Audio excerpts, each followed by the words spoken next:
Great morning दोस्तों, नमस्कार। Great morning, Bhupesh आनंद। मैं आपके सामने भूपेश आनंद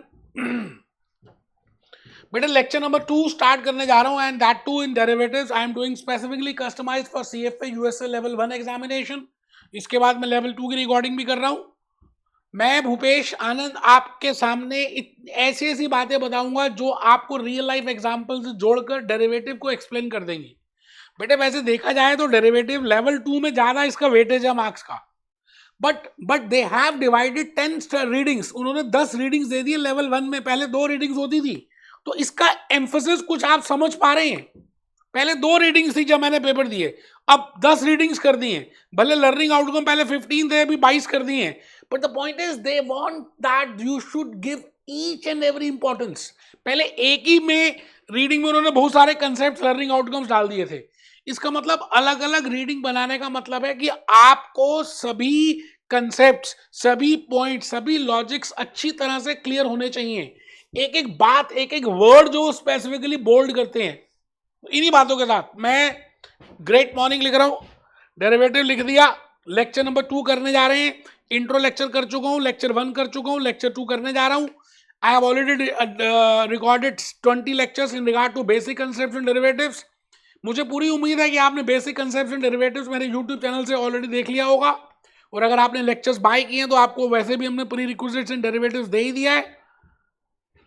तो आज कुछ आगे चलेंगे, लेक्चर ज्यादा लंबा सा नहीं है, लेकिन जो मैं आने आज गाना दिखाना है, ओए होए दोस्तों, मुझे उससे इतनी मोटिवेशन मिलती है कि मैं क्या बताऊं। लेकिन पहले पढ़ाई करेंगे। आप ऊपर लिखिए जी ग्रेट मॉर्निंग, आप ऊपर लिखिए डेरिवेटिव्स, आप ऊपर लिखिए लेक्चर नंबर 2, आप लिखिए सीएफए यूएसए लेवल 1।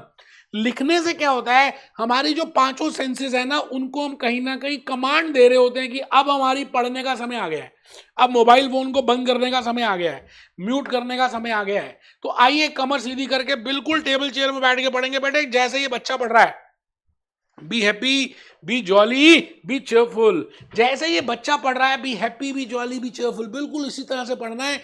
और मेरी कहानी आज बड़ी प्यारी सी है। मैंने लास्ट लेक्चर में आपको थोड़ी सी बात बताते बताते छोड़ दिया था। फॉरवर्ड कॉन्ट्रैक्ट्स हमने डिस्कस किया था। फॉरवर्ड कॉन्ट्रैक्ट्स याद है आपको? वैसे मैंने आपको डेरिवेटिव्स की बातें बताई थी, और उस डेरिवेटिव में कहा था there are 4 broad 2 categories, forward commitments and contingent claims. Within forward commitment there are forward contracts, there are future contracts, there are option contracts, and within swap contracts, and within contingent there are options. 4 करने हैं। यकीन मानिए, मैं आपको एक एक बात, ऐसे लॉजिक्स, ऐसी केस स्टडीज, ऐसे रियल लाइफ के कंपनीज की बातें बता के चारों डेरिवेटिव्स में आपको मैं महारत हासिल करा दूंगा, अगर आपने मेरी बात को सुना और मेरा होमवर्क थोड़ा सा अटेंड किया साथ साथ। So friends, we have discussed about the forward contract in the last lecture, and when I say a forward contract, it means a commitment, because I am giving a commitment that I will be doing this, or I will be buying this, or I will be selling this. Forward contract में physical delivery must है। मैं repeat करता हूं, सुनो सुनो सुनो गांव वालों, सुनो मेरी बात को, पेपर में बार बार पूछ रहे हैं। फ्यूचर कॉन्ट्रैक्ट में there is no physical delivery, option contract में there is no physical delivery, but in forward contract there has to be a physical delivery. It means because it is a OTC contract. अभी मैंने बताना वैसे OTC क्या है, future, next lecture number 3 में जब मैं डिफरेंस बताऊंगा फॉरवर्ड और फ्यूचर के बारे में, तो आपको पता चलेगा what is the difference between exchange traded और OTC, and specifically we have a learning outcome also in regard to OTC and exchange traded. वो देखेंगे, घबराना नहीं है। मैं कुछ ज्यादा ही कराऊंगा, आपको कम नहीं कराऊंगा। अभी तक मैंने कोई लर्निंग आउटकम कवर किया भी नहीं। लर्निंग आउटकम नंबर आजकल हम जो कर रहे हैं, मैं थोड़ा सा बता दूं आपको। मैं भूपेश आनंद, मैं दोस्तों आजकल क्या लर्निंग आउटकम कर रहा हूं। मैं इस समय आपकी रीडिंग नंबर 2 डेरिवेटिव्स को लेकर स्टार्ट किया हुआ मैंने, और इसमें मैंने आपको जो करा रहा हूं, इस चैप्टर का नाम है forward commitment and contingent claims. मैंने आपको पहले बता दिया था in the intro lecture in my flow chart that I can divide derivatives into 2 categories. The first category will be in regard to 3 chapters. जो 3 चैप्टर्स है ना, पहले आप जो देख रहे हैं, डेरिवेटिव क्या है, डेरिवेटिव मार्केट क्या है, उसके फीचर्स क्या है, इंस्ट्रूमेंट्स क्या होते हैं। फिर चैप्टर नंबर 2 फॉरवर्ड कमिटमेंट्स क्या है, कंटिजेंट क्लेम्स क्या है। फिर चैप्टर नंबर 3 डेरिवेटिव्स के क्या बेनिफिट्स हैं, क्या रिस्क हैं, क्या यूजेस हैं। बेटे ये तीनों चैप्टर्स मैं अभी आपको मुगली घुट्टी 555 डाबर का च्यवनप्राश बना के खिला रहा हूं। मुझे नहीं पता कि अभी कौन सा लर्निंग आउटकम डिस्कस कर रहे हैं, बट स्टिल मैं सभी कवर करूंगा और आपको रिलेट करके बताऊंगा। पहले थोड़ी सी बातें सुन तो लो। मैंने कहा ना मैं 10 के 10 चैप्टर्स करा दूंगा, मुझे खून दे दो, मैं आजादी दे दूंगा। बेटा ये 2 लर्निंग आउटकम्स हैं इस पूरे उसमें, अगर आप ध्यान से देखें 2 या 3 हैं। पहला है डिफाइन फॉरवर्ड कॉन्ट्रैक्ट्स। मैंने लेक्चर नंबर 1 इसी में लिया बेटा, लेक्चर नंबर 1 इसी में लिया। आपको अगर थोड़ा सा आइडिया आ रहा हो तो डिफाइन फॉरवर्ड कॉन्ट्रैक्ट्स, और आज का लेक्चर नंबर 2 भी फॉरवर्ड कॉन्ट्रैक्ट्स के ऊपर ही जाएगा। मैं फॉर्मेलिटी ऐसे थोड़ी खत्म करना, जब तक आपको लॉजिकली, जब तक मुझे ना लगे कि यार आपको समझ आ गया, मैं कैसे खत्म करूंगा। फिर उसके बाद I will be discussing with future contracts, then I will be discussing with option contracts, and then I will be discussing with swap contracts, because we have to do 4 contracts.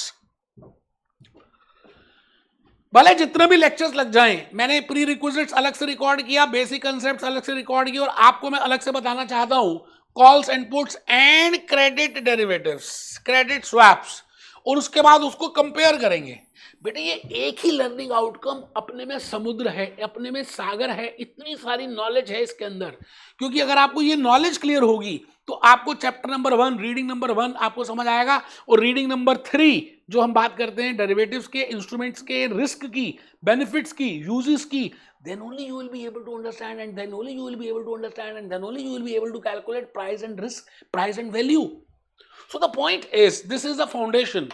क्योंकि बेबी को base पसंद है, इसलिए मैं पहले आपका बुर्ज खलीफा का base prepare कर रहा हूं। आइए दोस्तों, मैं भूपेश आनंद आपके सामने आज इस लर्निंग आउटकम की बात ही कर रहे हैं। अभी फॉरवर्ड कॉन्ट्रैक्ट ही कर रहे हैं, लर्निंग आउटकम नंबर ए कर रहे हैं ऑफिशियली। आज लेक्चर नंबर 2 है। मैं आपके सामने भूपेश आनंद खड़ा हूं, और देखिए मैंने हर रीडिंग को सेपरेट कंसेप्ट्स में डिवाइड भी कर दिया है। दोस्तों बड़ी मेहनत की है, आप सोच भी नहीं सकते यार। ब्लैक स्लाइड्स बनाई, हैंड रिटन स्लाइड्स बनाई, गाने निकाले, एग्जांपल्स देके, रियल लाइफ एग्जांपल्स की बातें की, साइट देखी, विकिपीडिया देखी, कि आपको मैं वैल्यू एडिशन कर पाऊं, मैं बाकी टीचर से अच्छा बता पाऊं। और ये बात बड़ी अच्छी भी है, आप कंपेयर करके देखिए ना, बाकी वीडियोस आपको यूट्यूब में अपलोड हो ही रहे हैं, तो आप देखिए बाकी टीचर्स के और मेरे, आपको कहीं ना कहीं एनर्जी लेवल में डिफरेंस दिखेगा, एक्सप्लेनेशन में डिफरेंस दिखेगा, रियल लाइफ एग्जांपल्स में डिफरेंस दिखेगा। मैं ऐसा नहीं है कि बस फॉर्मेलिटी करके एलओएस खत्म करना चाहता हूं। बेटे मैं भूपेश आनंद नीचे से ऊपर तक सारी बातें बताना चाहता हूं। आइए हम इस अस्मोस्मा सदगमया, आइए हम उस सच्चाई के रास्ते में चलकर कुछ और नॉलेज को हासिल करें। मैं भूपेश आनंद इस समय आपको फॉरवर्ड कॉन्ट्रैक्ट बता रहा हूं, और फॉरवर्ड कॉन्ट्रैक्ट में मैंने कहा था कि एक ऐसा भी जमाना था जो राजा दशरथ का जमाना था। राजा दशरथ ने अपनी वाइफ कैकेयी को वचन दे दिए थे, फॉरवर्ड वचन दिए थे। अब क्यों दिए थे उसको छोड़ देते हैं, कि जब तू कहेगी मैं फॉरवर्ड कमिटमेंट देता हूं कैकेयी, जो कहेगी जब कहेगी मैं वो मानूंगा। और दुनिया जानती है किस तरह से वो फॉरवर्ड कमिटमेंट यूज हुई थी। 1-to-1 कॉन्ट्रैक्ट था राजा दशरथ जी के बीच में और कैकेयी माता उनकी वाइफ के बीच में। It is not a traded contract, it is not exchange traded contract. उसमें कोई डायरेक्टली वो नहीं था, वचन था, दे दिया। पहले जमाने में ऋषि मुनि यही करते थे, वर दे देते थे कि जा तेरे साथ ये होगा, वचन है, कमिटमेंट है, या श्राप दे देते थे कि तेरे साथ ऐसा होगा। तो मैं आपसे ये कहना चाह रहा हूं कि फॉरवर्ड कॉन्ट्रैक्ट और कुछ भी नहीं, it is a commitment, it is a commitment between 2 parties, one party is a one party and second party is a counter party, and it is a commitment to exchange, to buy or to sell, या तो खरीदेंगे या बेचेंगे, क्या physical asset या financial asset. कब बेचेंगे, उस दिन जो हम डेट फिक्स करेंगे, और किस प्राइस में, जो फिक्स प्राइस होगा जो भी, वो भी फिक्स करेंगे। और दोस्तों मैं लास्ट लेक्चर में यहां आ गया था, आपको अगर ये दिख रहा हो, कि भाई फॉरवर्ड कॉन्ट्रैक्ट मैंने अभी अभी बताया कि 2 तरह के हो सकते हैं। In forward contract we can either buy something or we can either sell something. Why we will buy and why we will sell, I can be positive for bull market. मैं ये भी कह सकता हूं कि आने वाले CFA लेवल 1 एग्जामिनेशन बड़ा अच्छा होगा, इजी होगा, जैसा भी होगा, मेरे को पेपर आता होगा, मैं कर लूंगा, कंप्यूटराइज होगा, मैं करके दिखाऊंगा, पास हो जाऊंगा। It can be your thought process. और आपका दोस्त ये भी कह सकता है कि नहीं, आने वाला पेपर मुश्किल होगा, CFA USA लेवल 1 एग्जामिनेशन में इंडिया का रिजल्ट अच्छा नहीं आ रहा, पेपर डिफिकल्ट होगा, ऐसा होगा, मैं नहीं कर पाऊंगा। ये उसकी थॉट हो सकती है। हम सब मन के हारे हार है, मन के जीते जीत है। Be aware of your thoughts, because thoughts will become your words, words will become your actions, and actions will become your habits। सब कुछ तो जैसे बदल ही रहा है यार, तो फिर क्यों घबराना है। आइए ना, आइए। मैंने ये कहा था कि फॉरवर्ड कॉन्ट्रैक्ट में दो पार्टीज होती हैं, एक पार्टी वन पार्टी होती है, दूसरी पार्टी काउंटर पार्टी होती है। अब जो पहली पार्टी होती है या तो वो कुछ खरीदने की बात करती है या वो कुछ बेचने की बात करती है। अगर वो कुछ खरीदना चाहती है तो उसको कहते हैं लॉन्ग फॉरवर्ड कॉन्ट्रैक्ट। और लॉन्ग फॉरवर्ड कॉन्ट्रैक्ट में इस तरह का चित्र बनता है। तो मैंने लास्ट क्लास में बताते बताते बात छोड़ दी थी। मैंने कहा नहीं, मैं पूरी केस स्टडी लूंगा, एक्सप्लेन करूंगा और फिर बताऊंगा कि चित्र बना कैसे है। चित्र रूपा, चित्र के रूप जैसे ही। बेटे अभी हम बड़े सारे फ्लो चार्ट्स प्रिपेयर करेंगे ऑप्शंस में भी। एंड देन इसके नीचे था शॉर्ट फॉरवर्ड कॉन्ट्रैक्ट। इसमें भी देखेंगे इसका फोटो ऐसे क्यों बनता है। पहले लॉन्ग समझेंगे, फिर शॉर्ट समझेंगे और कुछ भी रटेंगे नहीं। पहले आराम से बातों को लॉजिकली देखेंगे कि हम कहना क्या चाह रहे हैं, है ना। आइए आइए, मैं भूपेश आनंद आज आपके सामने बड़ी प्यारी प्यारी सी बातों को कहने जा रहा हूं। मैं चाहता हूं कि एक आध बात छोटी सी आप लिख लें, फिर हम उस डायग्राम में आएंगे। मैंने कहा आज का लेक्चर नंबर 2 है। आज आप मेरे सामने बैठे हैं, अपनी पूरी होश में बैठे हैं, आप कुछ करके दिखाएंगे। ऊपर आप हेडिंग लिख चुके हैं फॉरवर्ड कॉन्ट्रैक्ट। कमर बिल्कुल सीधी है, मोबाइल फोन बिल्कुल ऑफ कर चुके हैं और ऊपर लिख चुके हैं बेटे फॉरवर्ड कॉन्ट्रैक्ट।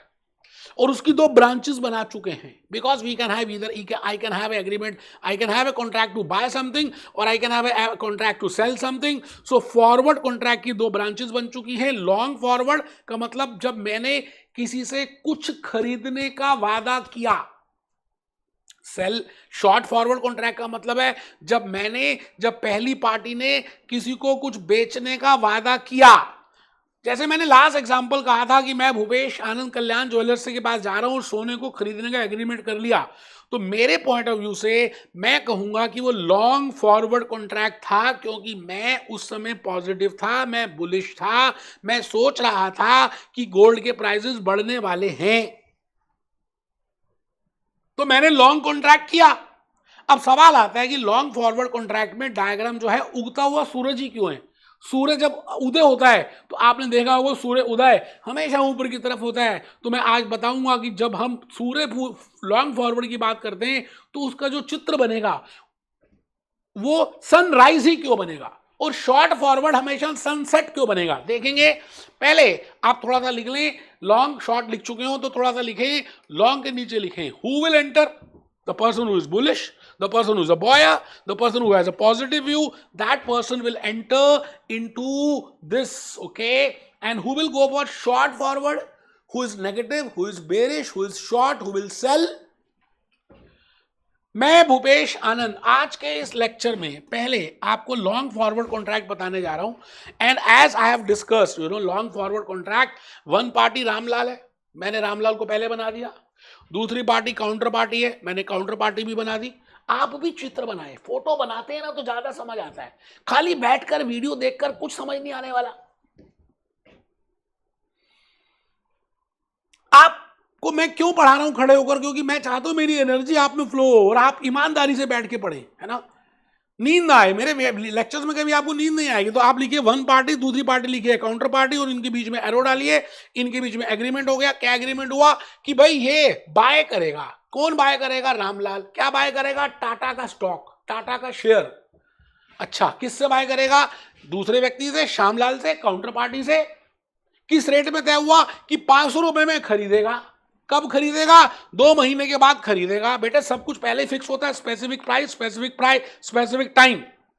आज भाव जो चल रहा है ना टाटा स्टॉक का, वो 400 रुपए चल रहा है भाई साहब। स्पॉट प्राइस लिखा है T0। अब देखना ध्यान से, ओरिजिनल प्राइस, मैं फिर रिपीट करता हूं, स्पॉट प्राइस एट T0 मतलब वर्तमान काल के समय का जो प्राइस होता है, आज का, अभी का, T0 का जो अभी मार्केट में चल रहा है, उसको बोलते हैं स्पॉट प्राइस।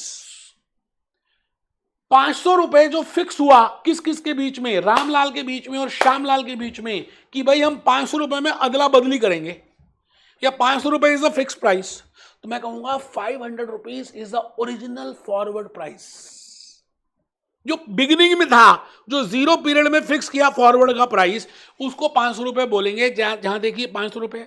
अब आपको क्या लगता है कि आज हमने एग्रीमेंट कर लिया, अभी 2 महीने बाकी हैं, 2 महीने के बाद खरीदा खरादी होगी, वो 500 शेयर्स, 1000 शेयर्स, 1 लाख शेयर्स, कुछ भी, वो मैंने नहीं बताया, वो खरीद लेगा। कौन खरीद लेगा, जो लॉन्ग फॉरवर्ड कॉन्ट्रैक्ट होगा। यहाँ पे लॉन्ग फॉरवर्ड कौन है? रामलाल है। रामलाल बाय करेगा, किससे बाय करेगा? डिलीवरी किससे लेगा? श्यामलाल से। कब लेगा? 2 महीने के बाद। किस रेट पे लेगा? 500 रुपए में। 500 का दूसरा नाम क्या है? FO, मतलब फॉरवर्ड ओरिजिनल प्राइस। लेकिन मार्केट बंद थोड़ी होगी, मार्केट तो चलती जा रही है रोज सुबह शाम सोमवार से लेके Friday, Monday to Friday market will be running and the prices are varying because of demand and supply.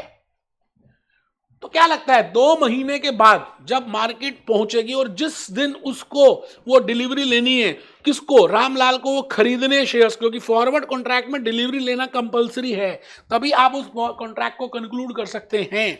तो मैंने कहा मान लेते हैं 2 महीने के बाद मार्केट में प्राइस, यहां लिखा स्पॉट प्राइस एट T0, इसको हम बोलेंगे फॉरवर्ड टी, और ये जो 500 है इसको सिंबॉलिकली बोलेंगे फॉरवर्ड 0, मतलब ओरिजिनल टाइम। तो ऐसे भी बोल सकते हैं फॉरवर्ड 0T। आप समझ गए? आप समझ गए? घबराना नहीं है, डरना नहीं है, बात को समझना है। मैंने कहा जी forward T, let it be 450 हो सकता है, हाँ हो सकता है साहब, कुछ भी हो सकता है। अच्छा 2 महीने के बाद टाटा का स्टॉक 500 रुपए भी हो सकता है साहब, 600 रुपए भी हो सकता है, क्यों नहीं हो सकता? क्यों नहीं हो सकता? क्या 700 भी हो सकता है? बिल्कुल हो सकता है। 800 भी हो सकता है? बिल्कुल हो सकता है। क्यों नहीं हो सकता? कुछ भी हो सकता है साहब, मिट्टी भी हो सकता है, हीरा सोना भी बन सकता है। इट मींस जो प्राइस 2 महीने के बाद एक्सपायरी डेट में जब फिजिकल डिलीवरी लेने का समय आ गया, तो उस दिन जो प्राइस मार्केट में है, प्राइस एक ही होगा। ये तो जान के मैंने अलग अलग सिचुएशंस क्रिएट किए हैं कि आपको लॉजिकली समझ आए और मैं वो ग्राफ बना पाऊं, क्योंकि ग्राफ में मुझे कम से कम 2 कोऑर्डिनेट चाहिए। लाइन तो तभी ड्रॉ कर पाऊंगा ना, लाइन लड़के और लड़की की लाइन नहीं मारा, लड़का लड़की के ऊपर लाइन नहीं मारा, मेरे को ग्राफ में लाइन मारनी है, और उस लाइन को मारने के लिए मेरे को कम से कम 2 पॉइंट चाहिए। इसलिए मैंने जान के 4 पॉइंट्स ले लिए। अब सुनना जरा ध्यान से भाई साहब, मेरे रामलाल 500 रुपए में स्टॉक ले सकता है, उसको खरीदना पड़ेगा, और मार्केट में अगर 450 का है, तो ऐसा सोचिए ना कि रामलाल 500 में उसको खरीदना तो पड़ेगा, क्योंकि तभी कॉन्ट्रैक्ट को कंक्लूड करेगा। लेकिन वो खरीद के देखेगा मार्केट में रेट 450 का है, तो रामलाल के मन में आएगा कि यार मुझे 50 रुपए का नुकसान हो गया, क्योंकि जो चीज़ मैं 450 की मार्केट से ले सकता था वो 500 रुपए में मुझे लेनी पड़ी, क्योंकि ये फॉरवर्ड कॉन्ट्रैक्ट है, it is compulsory, I have to get that delivery, तो 50 रुपए का लॉस हो गया। अच्छा मार्केट में अगर 500 रुपए रेट चला गया और मैंने भी 500 रुपए में श्यामलाल से वो फॉरवर्ड टाटा का स्टॉक लिया, तो मेरे को ना तो फायदा होगा ना नुकसान होगा, मैंने 0 लिख दिया। अच्छा मार्केट में 600 रुपए का रेट चला गया और मैंने रामलाल से वादा लिया था, लॉन्ग फॉरवर्ड कॉन्ट्रैक्ट किया था कि मैं तेरे से 500 रुपए में टाटा का स्टॉक ले लूंगा। तो बताइए मैं श्यामलाल से 500 रुपए का स्टॉक ले लूंगा, मैं कौन? मैं रामलाल। तो मैंने 500 का लिया और 600 का बेच दिया, मान लेते हैं बेच दिया, तो 100 रुपए का बैठे बैठाए प्रॉफिट हो गया, तो 100 रुपए का प्रॉफिट लिख दिया। अब एक बच्चा सोच रहा है मैं लिखूं ना लिखूं, उसके थप्पड़ मारूंगा खींच के। भाई साहब सारी केस स्टडी, सारे डायग्राम, सारी बातें लिखनी है। आपको क्या लगता है आप CFA USA कर रहे हो तो बहुत बड़े बन गए क्या? आप अमेरिकन पेपर कर रहे हो तो यार है? थप्पड़ मारूंगा खींच के, मैं फेल हो गया था, लिखो। नेक्स्ट सिचुएशन में आप प्रॉफिट खुद निकाल लीजिए। अगर 700 रुपए का हो गया तो क्या प्रॉफिट होगा, 800 का होगा तो क्या प्रॉफिट होगा। आई थिंक आप निकाल पाएंगे आराम से। देखिए मैंने आपके लिए एक पे ऑफ टेबल, नेट प्रॉफिट और लॉस बना दिया। जब मैं नेट प्रॉफिट या लॉस निकालता हूं तो इसको टेक्निकली अमेरिका में पे ऑफ बोलते हैं। पे ऑफ का मतलब होता है प्रॉफिट और लॉस, जो भी नेट फायदा नुकसान हुआ। ठीक है सर, बहुत बढ़िया। अब मैं चाहता हूं कि आप 10th क्लास के उसमें आ जाएं, और 10th क्लास में आप क्या करते थे, मुझे आज भी याद है, मुझे याद है बेटे, मुझे याद है। आप क्या करते थे, आप जब भी ग्राफ बनाते थे तो आप एक एक्स एक्सिस लिखते थे और एक वाई एक्सिस होती थी। बेटे एक्स एक्सिस में हमेशा हम इंडिपेंडेंट वेरिएबल रखते हैं, इंडिपेंडेंट, और वाई एक्सिस में हमेशा हम डिपेंडेंट रखते हैं, इसलिए इसको बोलते हैं वाई ऑन एक्स। वैसे एक्स ऑन वाई भी हो सकती है, लेकिन मैक्सिमम केसेस में हमें हमारी मैडम ने स्कूल में यही सिखाया और आपको भी यही सिखाया, वाई ऑन एक्स, मतलब वाई डिपेंडेंट है एक्स के ऊपर। इसका मतलब जो भी 2 वेरिएबल्स को आप उनका चित्र बनाना चाहते हो, उसमें एक इंडिपेंडेंट रखो, एक डिपेंडेंट रखो, और इंडिपेंडेंट वेरिएबल को एक्स एक्सिस में रखो, डिपेंडेंट वेरिएबल को वाई एक्सिस में रखो, इसलिए उसका नाम पड़ गया वाई ऑन एक्स। अब आप ये बताइए, प्रॉफिट और लॉस एक वेरिएबल है और spot price as on T2 मतलब FT, मतलब जब एक्सपायरी होगी 2 महीने के बाद या 3 महीने के बाद, उस दिन जो प्राइस होगा वो मान लेते हैं स्पॉट प्राइस T है, spot price and as on expiration है। तो बताइए आपके हिसाब से इंडिपेंडेंट वेरिएबल क्या होगा बेटे? इंडिपेंडेंट वेरिएबल होगा स्पॉट प्राइस, और डिपेंडेंट क्या होगा? प्रॉफिट, क्योंकि स्पॉट प्राइस के ऊपर ही तो डिपेंड करेगा प्रॉफिट एंड लॉस कितना है। इसलिए एक्स एक्सिस में आप आराम से देखिए मैंने क्या किया, बड़ा प्यारा सा एक डायग्राम प्रिपेयर किया, और उसमें मैंने एक्स एक्सिस में पहली बात आप सब एक्स एक्सिस बनाएंगे, और यहां पर मैंने स्पॉट प्राइस लिया, मैंने यहां पर स्पॉट प्राइस लिया आराम से, ये देखिए मैंने स्पॉट प्राइस लिया एट T2, ठीक है, जान के लिख दिया T2 की आपको समझ आए। वैसे इसको हम FT भी बोलते हैं, ठीक है ना। और आप ग्राफ बनाइए बेटे, बनाना है। वाई एक्सिस में देखिए मैंने प्रॉफिट लिया और लॉस लिया, ये प्रॉफिट और लॉस है, बनाना है बेटे। प्रॉफिट और लॉस डिपेंड करेगा कि आपका फॉरवर्ड प्राइस कितना था जिसमें आपने एग्रीमेंट किया, और अब उस दिन एक्सपायरी में कितना था। मेरी बात आप शायद समझ रहे हैं। 450, 500, 600, 700, 800, 900, 100, 200, 300, 400 आराम से बेटे। जब 450 का प्राइस था मार्केट में और मैंने 500 रुपए का खरीदा था, मैं रामलाल, तो मेरे को 50 रुपए का लॉस हुआ, तो मैंने लॉस यहाँ पे रिप्रेजेंट कर दिया, यहाँ 50 मान लेते हैं, कोई बात नहीं। अच्छा, जब 500 था और 500 ही था, मतलब फॉरवर्ड प्राइस भी 500 था और मैंने मार्केट में भी 500 रेट था, तो ये ब्रेक इवन हो गया, जीरो आ गया। अच्छा, जब मार्केट में 600 था और मैंने 500 में खरीदा, तो मुझे 100 रुपए का बेनिफिट हो गया। अच्छा, जब मार्केट में 700 का था और मैंने 500 में खरीदा, तो 200 रुपए का बेनिफिट हो गया। फिर ऐसे 300 का बेनिफिट हो गया, फिर ऐसे 400 का बेनिफिट हो गया। मुझे लगता है आपको बात समझ आ पा रही है। अगर मैं ये कोऑर्डिनेट्स को जोड़ दूं तो ये सनराइज नहीं बनेगा, उगता हुआ सूरज नहीं बनेगा, सनराइज नहीं कर रहा, सन उदय नहीं हो रहा। तो बेटे इसी तरह से मैंने जो आपको लास्ट लेक्चर में ये ग्राफ बना के दिखाया था, ये वाला बेटे, ये देखो, अब आपको ये ग्राफ समझ आएगा कि ये ग्राफ बना कैसे, क्योंकि अब आपको केस स्टडी समझ आ गई है।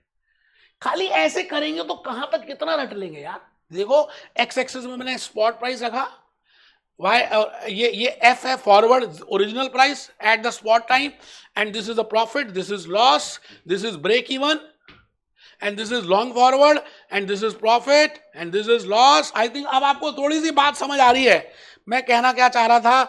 अब देखिए क्या लिखा, the long profit if the spot price at delivery, मतलब एट एक्सपायरी, मतलब FT ST एक्सीड्स, ज्यादा हो जाता है, मतलब मैंने एक्सीड द ओरिजिनल प्राइस, मतलब ओरिजिनल प्राइस मैंने एग्जांपल में 500 लिया था, अगर स्पॉट प्राइस 600 था, 700 था, 800 था, 900 था, 400 था, तो मेरे को लगता है कि इसमें तो लॉस हुआ, इसमें प्रॉफिट, इसमें प्रॉफिट, इसमें प्रॉफिट, इसमें प्रॉफिट, यही बात लिखी है। आपको लगता है पता नहीं क्या लिख दिया, आप घबरा जाते हो। बेटे नहीं घबराना है, आराम से नोट करो, डायग्राम बनाओ, हिम्मत करो, ज्यादा जल्दबाजी ना करो, चालाकी मत दिखाओ। पढ़ाई में सरस्वती का धन है बेटा।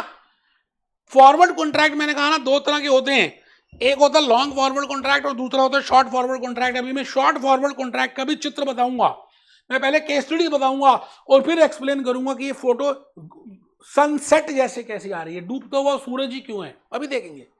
मैंने कहा ना रटना कुछ है ही नहीं, हम लॉजिक को समझेंगे, बातों को समझेंगे। आइए एक छोटा सा गाना देखते हैं क्या कह रहा है ये। वो ये कह रहा है कल करे सो आज कर, वो लड़ाई कर, पेपर दे CFA USA लेवल 1 का, डर मत, लड़ाई तो करनी पड़ेगी और मौत ही अंत थोड़ी है, पास होगा, हिम्मत तो कर, करके दिखा।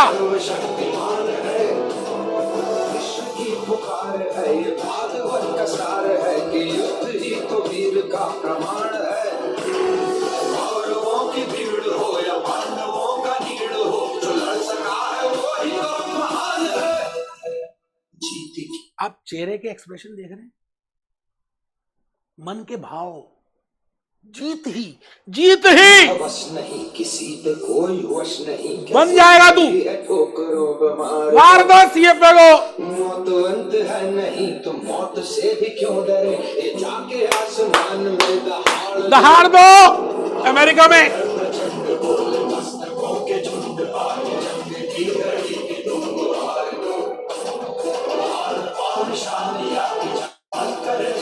मेरी बात आप समझ गए। आइए लास्ट पॉइंट थोड़ा सा देखें जो मैं कहना चाह रहा हूं। मैं भूपेश आनंद थोड़ा सा और आगे आया और अभी शॉर्ट फॉरवर्ड की बात करेंगे कि आप शॉर्ट भी तो ले सकते हैं, आप पॉजिटिव हो सकते हैं किसी चीज के लिए, आप नेगेटिव भी हो सकते हैं, आप बुलिश भी हो सकते हैं, बेरिश भी हो सकते हैं, सांड भी हो सकते हैं, भालू भी हो सकते हैं।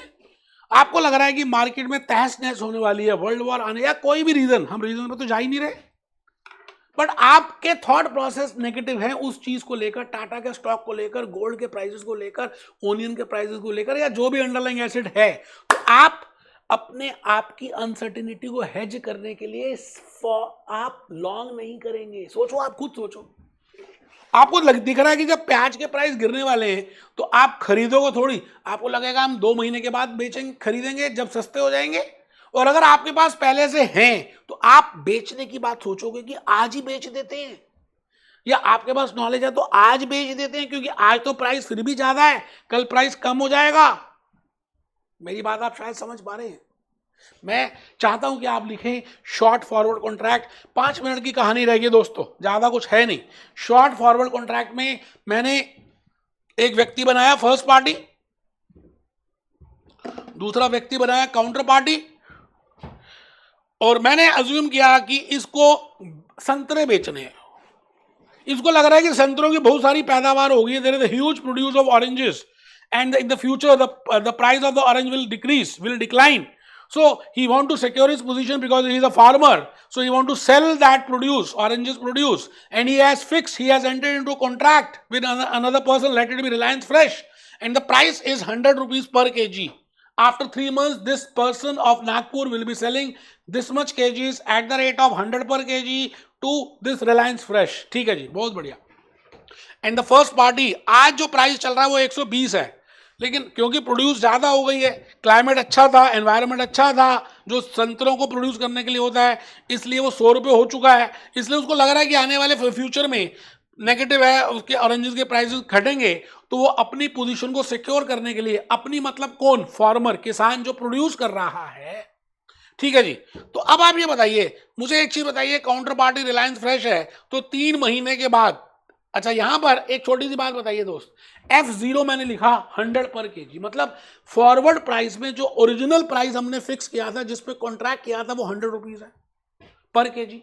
अच्छा 3 महीने के बाद मार्केट में प्राइस ये भी हो सकता है, 120 भी हो सकता है, 100 भी हो सकता है, 80 भी हो सकता है नहीं, पहले बताओ, कुछ भी हो सकता है, कुछ भी हो सकता है, ये 70 भी हो सकता है, 30 भी हो सकता है।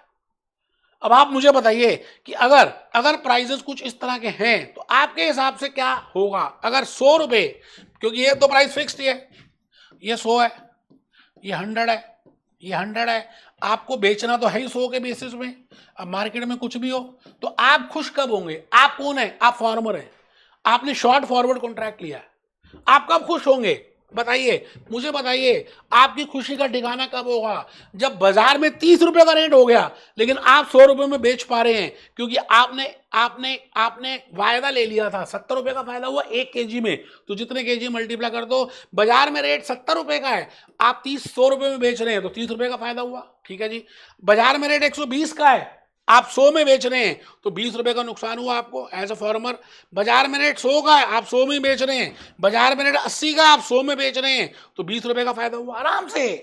भाई साहब, ये 3rd क्लास का बच्चा कर ले, फॉरवर्ड कॉन्ट्रैक्ट में आपको फिजिकल डिलीवरी करना बड़ा इंपॉर्टेंट है। It is a special feature. Lecture 3 में बताऊंगा what is the difference between forward and future, उसमें देखूंगा, बताऊंगा कि in this there is a physical delivery और फ्यूचर कॉन्ट्रैक्ट में there is no physical delivery.